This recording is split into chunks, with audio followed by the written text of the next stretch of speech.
एक सुंदर कथा शास्त्रों में वर्णित है। एक सुमेधा और दूसरे हरिमेधा नाम के दो ऋषि थे। वह तुलसी के बड़े भक्त माँ भगवती की तुलसी की महिमा का गान कर रहे थे। आपस में चर्चा करते हुए वन में विचरण कर रहे थे तो उसी वन में एक वट वृक्ष था और उस वट वृक्ष पर एक ब्रह्म राक्षस निवास करता था। तो जब वह तुलसी का महिमा का गान कर रहे थे तो उस समय वहां से जा रहे थे तो उसी समय वह वट वृक्ष धड़म से ऐसे गिर पड़ा और उसमें से दो दिव्य पुरुष प्रकट हुए। और जब वह से दिव्य पुरुष प्रकट हुए तो वह से दंडवत प्रणाम करने लगे, चरण स्पर्श प्रणाम करने लगे। हे महर्षि, आपको बार बार नमन है, दंडवत है, प्रणाम है। महर्षि ने कहा कि हे दिव्य पुरुषों, आप बताओ कौन हो आप, हमारी शरण में कैसे आ गए, यहाँ किस प्रकार तुम प्रकट हो गए। तो उन्होंने बताया कि प्रभु, मैं आस्तिक हूं और पूर्व जन्म की बात है कि मैं देवांगनाओं के साथ भ्रमण कर रहा था, नंदन वन में पर्वत के ऊपर भ्रमण कर रहा था, क्रीड़ा कर रहा था, खेल रहा था उन देवांगनाओं के साथ।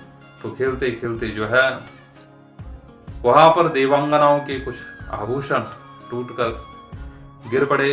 वह तपस्या करते हुए लोमश ऋषि के ऊपर गिर पड़े।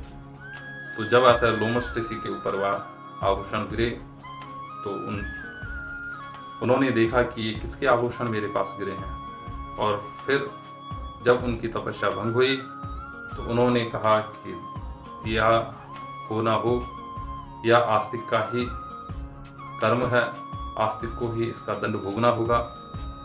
देवांगनाएं स्त्रियां तो परतंत्र होती है, इनमें उनका कोई दोष नहीं, इसमें दोष है तो किसका दोष है? आस्तिक का दोष है। उन्होंने मुझे श्राप दिया कि जाओ हे आस्तिक, तुम ब्रह्म राक्षस हो जाओ। इस प्रकार श्राप दे दिया मुझे। मांगी और प्रार्थना की कि मैं इस श्राप से मुक्त कैसे होऊंगा। तो उन्होंने बताया कि आप इस श्राप से तभी मुक्त होंगे जब कोई ऋषि आपको तुलसी की महिमा सुनाएगा। तो हे महर्षि, आप तुलसी की महिमा सुना रहे थे, सुमेधा ऋषि हरिमेधा को तुलसी की महिमा सुना रहे थे। तो इसलिए जब आप यह तुलसी की महिमा सुना रहे थे तो मैंने माँ तुलसी की महिमा सुनकर यह दिव्य यह शरीर पाया है और मैं आपकी शरण में हूँ। इस प्रकार वह तुलसी की महिमा का श्रवण करके वह ब्रह्म राक्षस से मनुष्य बना। तो ये महिमा है तुलसी।